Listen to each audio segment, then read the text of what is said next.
Hi everyone, welcome back to another episode of Editing Basics.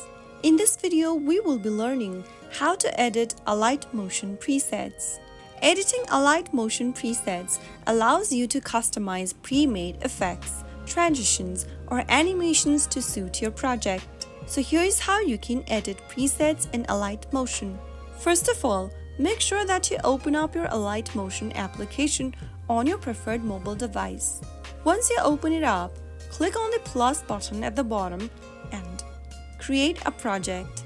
Once you start up a new project, go ahead and click on the plus icon at the bottom right-hand corner.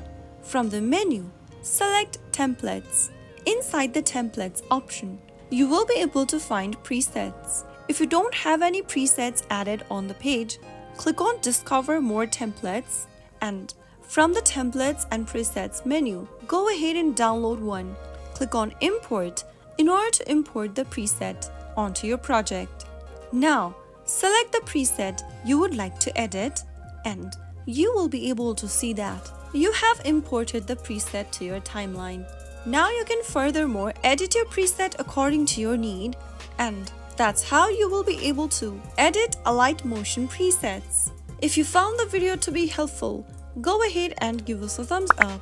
Don't forget to subscribe to our channel by hitting the subscribe button. Press the bell icon so that you'll never miss another upcoming upload from us. I will be back again in the next video. Thank you.